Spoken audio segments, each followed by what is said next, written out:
Okay, guys, let us revise the previous class content, that is virtualization of CPU, memory, and I/O devices. Okay, guys, to support the virtualization, the different processors use special running modes. Okay, as in the form of hardware-assisted virtualization. It uses special running modes.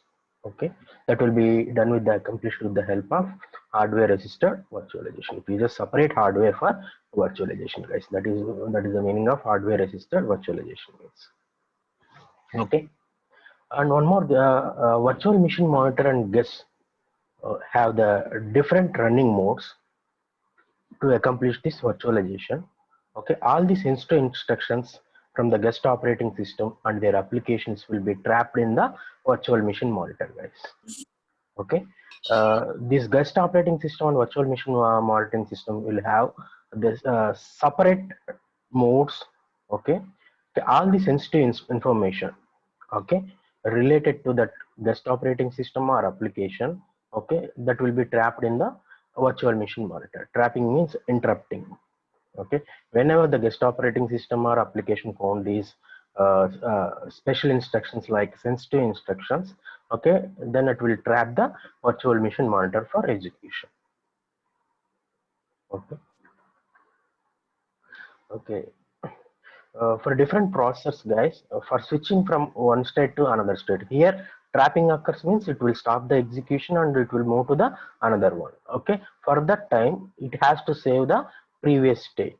For that they just separate hardware, guys. Okay, for that they uses processor uses hardware for switching one mode to the another mode.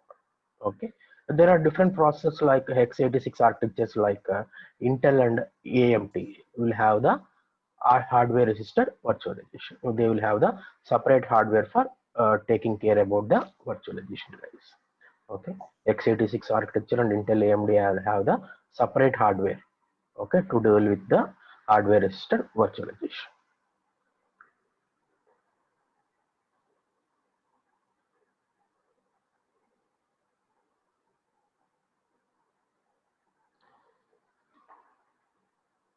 Let us see the how the hardware is supporting this virtualization. Okay, normally the modern computer systems will have multiple processors. Okay, on the top of that one, we can make multiple operating systems. Okay, on the top of that processors. Okay, these operating systems runs simultaneously, guys.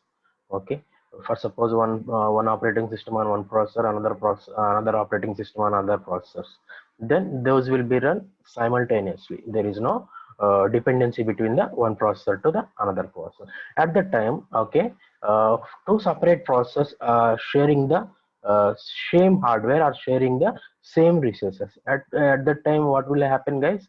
The crash may occur. For suppose two programs are there, one program is running on one processor, another program is running on another processor. For suppose both using the some shared memory. Okay, the first program went to that shared memory and changed the content of that one. Okay, and came back again. The processor 2, okay, executing program want to access the shared memory and change the variable again. Then what will happen, guys? We cannot we cannot estimate what is the output it is getting from that one. We are unable to understand. Okay, at that time sometimes the system may also crashes.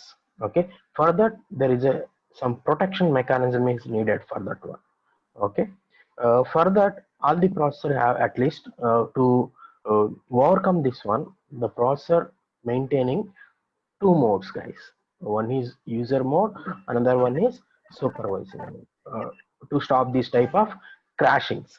Okay, the processors are maintaining two modes. One is supervising mode, another one is uh, user mode. The supervising mode will handle the critical type of instructions.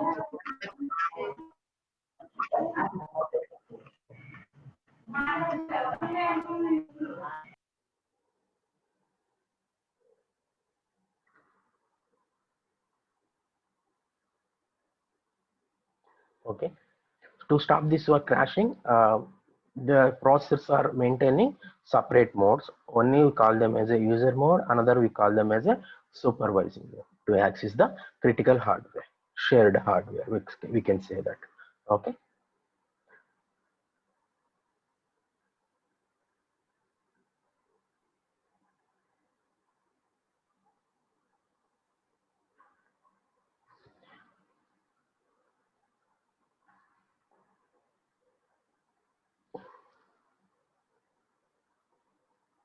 Okay, guys. In supervising mode, it will execute the privileged instructions, important instructions, critical instructions we call them. Okay, these will be executed by kernel. The supervising mode, the privileged instructions will be executed by kernel. Kernel is the heart of the operating system. Okay, other instructions, okay, like we call them as a unprivileged instructions, that will be executed in the user mode itself. That will be executed in the user mode. Two modes are there. One is supervisor mode, another one is user mode. The supervisor mode will execute the privileged instructions. Okay, that will be executed by kernel. Coming to the other instructions, we call them as unprivileged instructions, that will be executed by user mode. Okay, guys, right? Normally in if we have the multiple processor, we will obviously will have the multiple operating systems, and moreover that with the help of this virtualization we are able to install the guest operating system on the top of the physical hardware. More, we can install as many number of guest operating systems are there. Okay, if we have the guest operating system, means on the top of that one we will have the multiple application can run. Okay, because of this one, the multiple layers are there in the machine stack. Okay, we have to maintain. Okay, we have to maintain all these things. Okay, these virtualization will give lot of burden further. Okay, like multiple operating system we can place on the physical hardware. On the top of that one,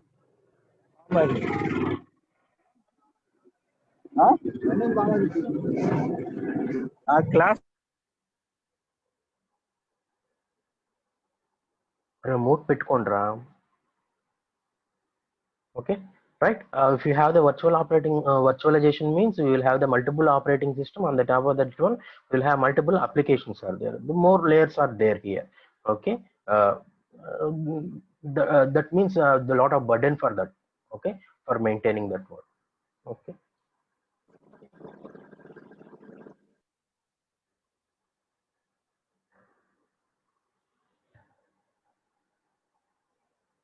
Okay, guys, coming to the CPU virtualization, how we can make the CPU virtualization, what are the things we have to do in the CPU virtualization, let us see. Okay, this is the main topic related to the CPU virtualization and memory and IO virtualizations. Okay, normally guys, I told you two types of instructions will be there. One is privileged instructions, another one is unprivileged instructions. Privileged instructions will be executed by kernel mode, unprivileged instructions that will be executed by user mode. Here guys, coming to the unprivileged instructions, okay, that will be run directly with the help of virtual machine monitor. Okay, because of this one we are able to increase the efficiency also. Okay, virtual machine can directly run these unprivileged type of instruction. Coming to the critical instruction, we call them as privileged. That will be categorized into three types. The critical instructions, okay, we have to take care carefully. Okay, these type of critical instructions can be divided into three types, guys. One is privileged instructions, control sensitive instructions, and the behavioral sensitive instructions. These are the types of the critical type of instructions. Normally, unprivileged instructions are directly executed by virtual machine. What we have to take care is, we have to take care about these critical type of instructions. These critical type of instructions will be categorized into three types. One is privileged instructions, control sensitive instructions, and behavioral sensitive instructions, guys. Let us see this. What is first one, second one, and third? Coming to first one, guys, that is privileged type of instructions. Okay, these will be executed in the privileged mode, guys. Okay, whenever we find this type of mode, what it will do is it will trap that one. Okay, and execute these instructions outside of this mode. that is privileged mode. Okay, whenever it founds any instructions from the privileged instructions, it will trap, it means it will stop the execution there, and it will save the content what is there at that point of time, and I will execute those, and will go out of that mode and I execute those instructions outside of that mode, guys. This is related to privileged instructions. Okay.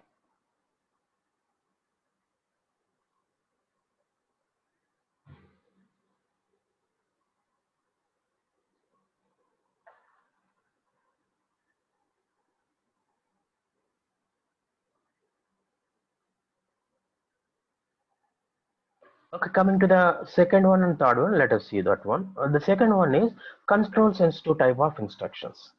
Okay, it will attempt to change the configuration of resources.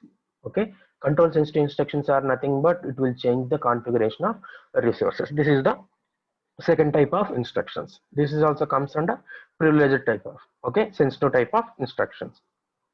The third one is behavioral sensitive instructions.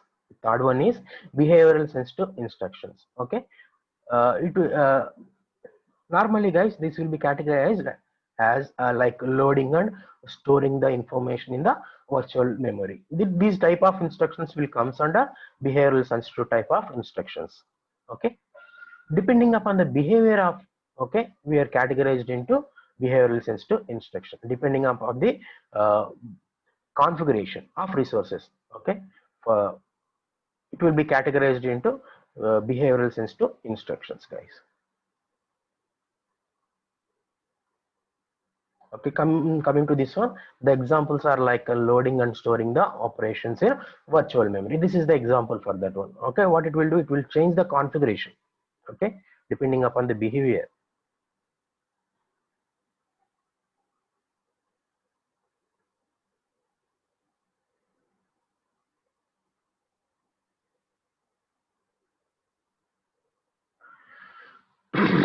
Sorry.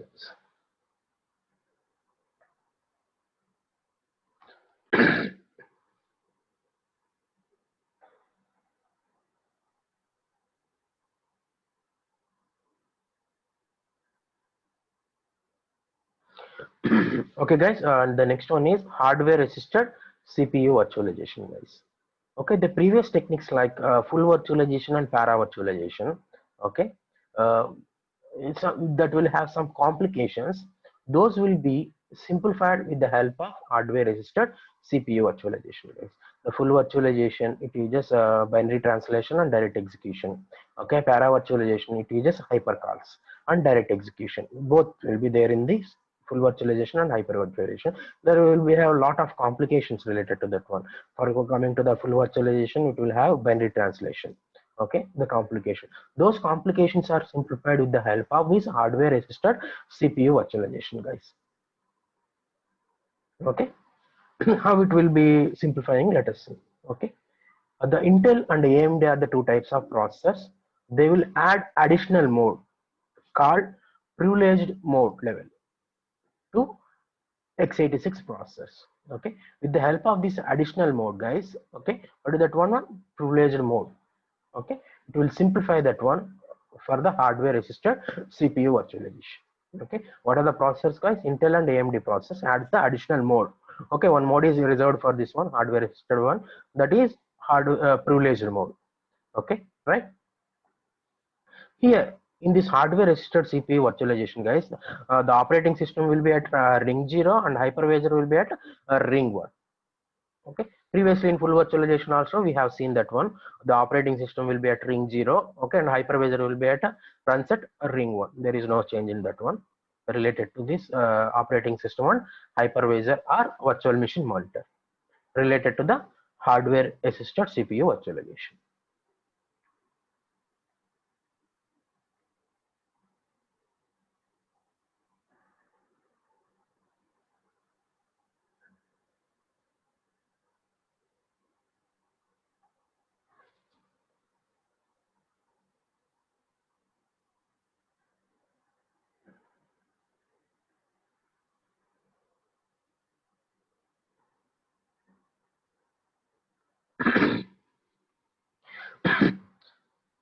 Okay guys, in hardware assisted CPU virtualization, okay, all the privileged and sensitive instructions are trapped by hypervisor.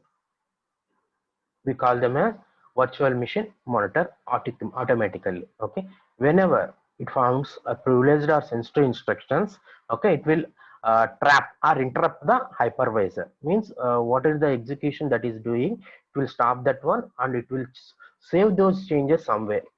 Okay, why? Because after completion of this execution the it has to come back, right? Okay, and where it will start guys, it will take the all the saved content. From that point of, it will start the execution. Okay, whenever these privileged instructions or sensitive instructions are coming in the hardware assisted CPU virtualization, it will trap the hypervisor. Okay guys, in the tech normally in full virtualization guys, we use binary translation, right?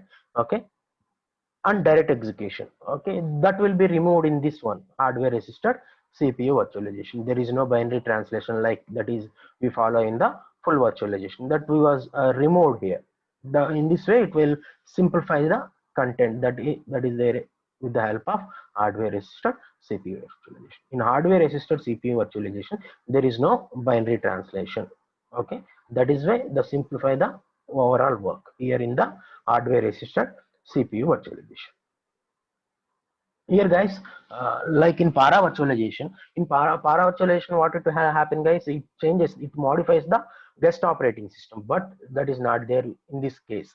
That is hardware assisted CPU virtualization. That is why I told you guys, the simple the hard work that is related to the full virtualization as well as para virtualization are removed. That is why this one is a simplified version. Like the hard work related to the full virtualization is binary translation, that is removed here. Okay, coming to the para virtualization, we use modified guest operating system, that was also we removed here. That is why it simplifies the overall work guys.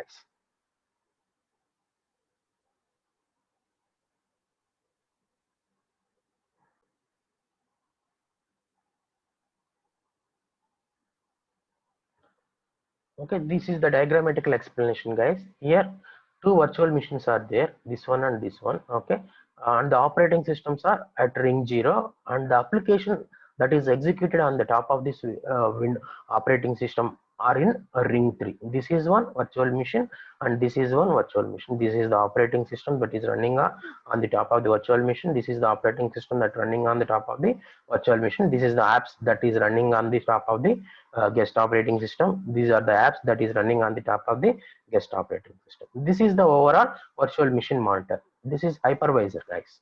Okay, here memory virtualization and IO virtualizations are happened mainly.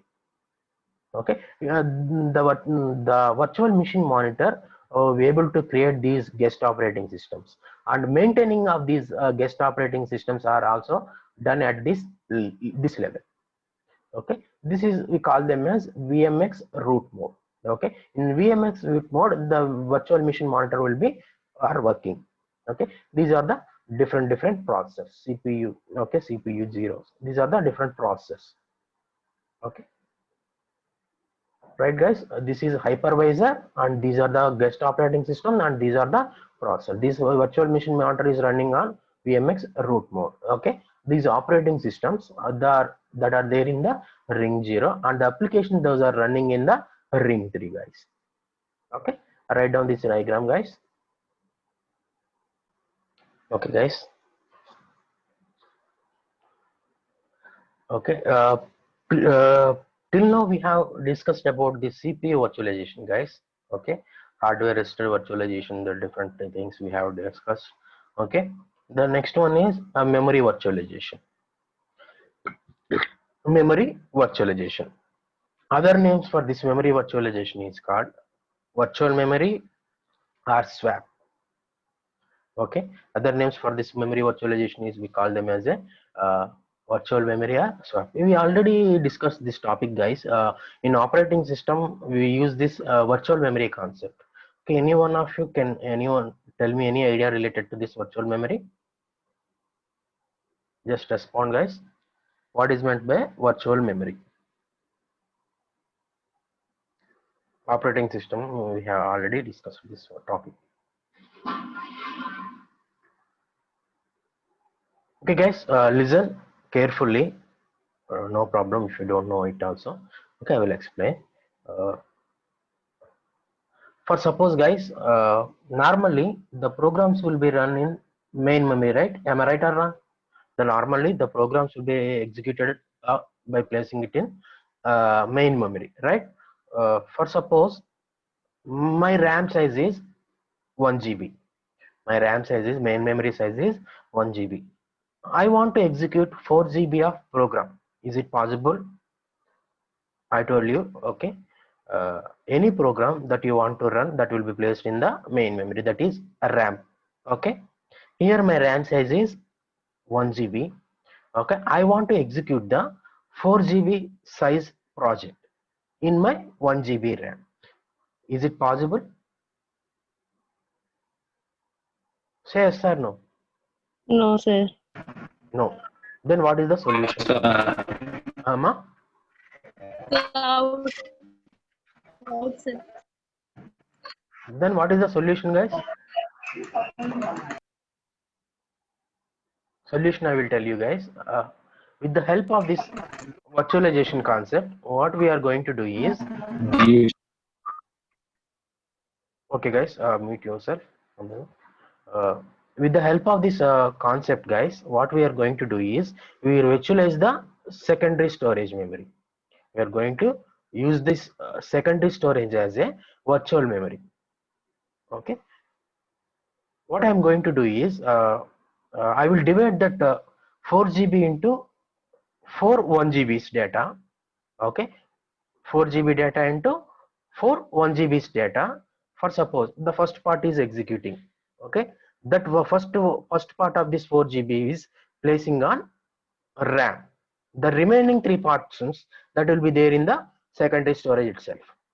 Okay, only the part that is executing by processor, that will be placed in the RAM. That is, first 1 GB will be placed in the main memory, and I will execute. After executing this portion, okay, I will take the second portion. Okay, I will take the second portion from the secondary storage. Okay, I will place this second 1 GB data into the RAM, and I will execute. After completion of that work, what I am going to do is, I will remove that 1 GB data from the RAM and place it in the secondary storage, and the next third GB data I will place it in the RAM. Likewise, what I am doing is, I am virtualizing the secondary storage as main memory. Am I right or wrong? Antena kada. For suppose here I am using a the memory support that is there in the secondary storage. We call them as a logical memory. The physical memory here is RAM. The physical memory here is RAM. The logical memory that is I am using here is that is there in the secondary storage, guys. Okay, whatever the part that is executing by processor, those portion only I am taking from the secondary storage to main memory, and there I will execute. In this way I am efficiently using the memory. Okay, here no need to buy another 3 GB of RAM to execute that project. Only 1 GB is enough. But what I am doing is, I am using the secondary storage, okay, as a virtual memory, as a virtual memory. Here guys, okay, the storage that is there in the physical RAM, that main memory, we call them as a physical memory. Okay, understand guys? Physical memory is the memory that is there in the main memory, that is 1 GB. Here I am using the secondary storage as a virtual memory. Here I am using the secondary storage memory as a virtual memory. Means my RAM size is only 1 GB, but my project size is 4 GB. How can I install? How can I execute? Okay, uh, just what I am doing is, here I am dividing that memory into partitions, into 4 partitions. At a time only 1 GB I am taking from the secondary storage to main memory, and where I will execute. After executing that portion, I am taking back that 1 GB memory from the main memory to secondary storage memory, and I will take the next portion that is executing by processor. Okay, I will take the second portion from the physical, that is secondary storage memory, to the main memory, and again I will execute that, start the process. After completing that second portion also, I will take that second portion from the main memory, and I will put back that one in the secondary storage memory. In this way, this secondary storage is acting like a logical memory. We call them as a virtual memory, guys. We call them as a virtual memory. In this way, I'm effectively utilizing the memory. Okay, here no need to buy separate RAM. Okay, no need to purchase, no need to increase that RAM capacity. Just what I am doing is just with the help of virtualization memory concept, I'm able to execute. I'm able to execute, guys. Okay, I will give another. I will ask one question, guys. Okay, if you understand now, then I can know it. Okay, I am having a 16 MB of program. Here my RAM size is 4 MB. Here my RAM size is only 4 MB. Okay, can I execute that 16 MB program in 4 MB RAM? Say yes or no? Anyone tell me, guys? Yes, sir. Execute చేయొచ్చు. Partitions చేసుకుని. Very good, 48. Super, super. Okay, with the help of this one, this virtual memory technique, what I am going to do is I am going to partition that 16 MB program into 4 MB programs. Okay, at a time anta 16 MB program అనేది execute కాదు కాబట్టి only the portion of that program, that is 4 MB only, I am taking from the secondary storage to main memory, and I will execute that 4 MB program.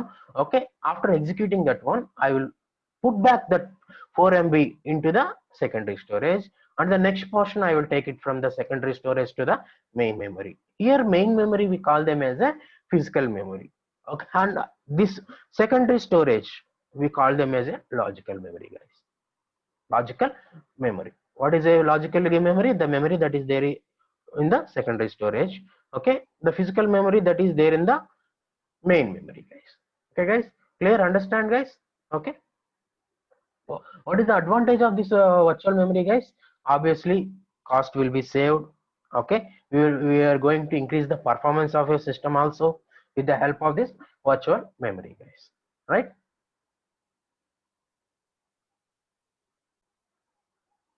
Okay, guys, let us go for the next slide. Here, guys, this main memory and virtual memory, we are going to divide that one into equal sized pages. Equal size pages. Okay, for suppose the page that is that you want to execute by processor, that is there in the main memory, then we call them as a page hit. For suppose the processor want to execute a one page, if that page is not there in the main memory or physical memory, we call them as a page fault. What is a page hit? What is a page fault? Okay, I'm explaining again, guys. For suppose the processor want to execute a one page, if that page is already there in the main memory, then that we call them as a page hit. Okay, if the page is there in the main memory means, okay, the processor take that page and execute that one. For suppose the processor want to execute a one page, that page is not there in the main memory. Okay, then that we call them as a page fault. And whenever page fault happens, what it will do is it will remove one page from main memory and place it in the secondary storage, then one vacant place will be there in the main memory. Okay, then the processor want to execute one page, right? That page, okay, set it in the secondary storage, that we call them as a virtual memory, okay, or logical memory, and set that page. Okay, the processor will take that page from the this logical memory to physical memory and execute that one. Okay, guys, here, guys, if the number of page faults are very less, means the operating system is working efficiently. We can say that the scheduling algorithm is good. Okay, if the number of pages are less, means the scheduling algorithm is very good. Okay, if the number of page faults are increasing more, means the algorithm is not efficient more. We can say that. Okay, guys, right? Understand, guys?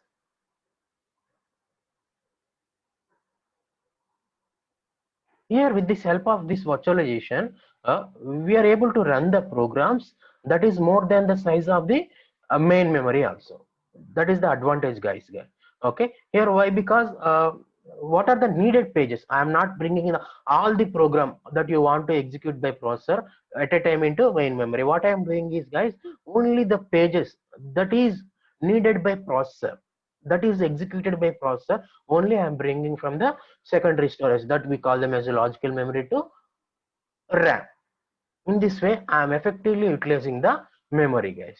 Okay, here this logical memory we call them as a virtual memory. Here the logical memory is acting like as a which one? Secondary storage, guys. Okay, the physical memory is obviously main memory, that is a RAM. Okay. Okay, let us go for the next slide, guys. Okay, now tell me, guys, what is the importance of this one? Obviously, cost effective one. Okay, effective utilization of memory, that is the second advantage. Okay, the third advantage is we can run the programs that is more than the size of a RAM also, that is another advantage. Okay, example, here the same example I have told you, that is 16 MB of program that can be run in 4 MB of memory. Okay, how it is doing? It is it will divide this 16 MB program into equal sizes, and likewise the same equal sizes also this main memory also divided. What are the pages that is executing currently by the processor? Those pages will be taken to RAM only. Okay, if the processor want to execute a page, okay, that is not there in the main memory, that is not there in this 4 MB RAM MB storage, means it will bring back those program from the secondary storage and place it in the RAM and it execute. Okay, in this way it will effectively utilize the physical memory, that is RAM, guys, right? Okay, guys, here two words also come into picture. One is swap in, another one is swap out. Swap in and swap out. Swap in means taking a page from the logical memory to physical memory. Swap out means taking out of the page from the physical memory to logical memory, that we call them as a swap out. Okay, swap in means taking the page from the logical memory to main memory. Swap out means removing a page from a main memory to secondary storage, that is logical memory.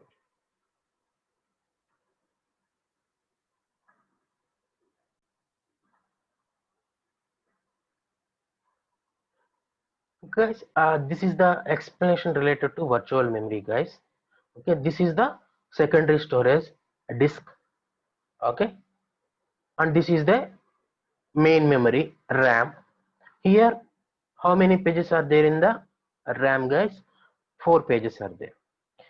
Same sized partitions also we will do in the disk. This is the disk representation, guys. Okay, this is the part of the disk. Okay, we call them as a virtual memory. We call them as a virtual memory, guys. Here how many pages are there? And obviously its size is more than the RAM size. Okay, disk means secondary storage. It obviously its size is more than the RAM. Okay, this is the secondary storage, like hard disk.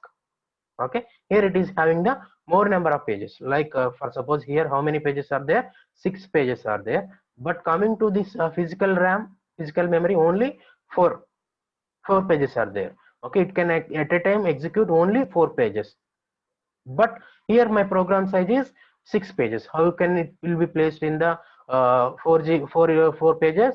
Okay, only the needed pages, that is for suppose this page, this page, this page and this page, only these 4 pages are in the RAM and execute that one. Okay, if at all it needs, the processor needs any page that is not there in this physical memory, that is RAM, then it will bring that page from the this virtual memory to this physical memory and replace one with a that is not there use కాని page ఉంటుంది కదా, that is removed from the physical memory.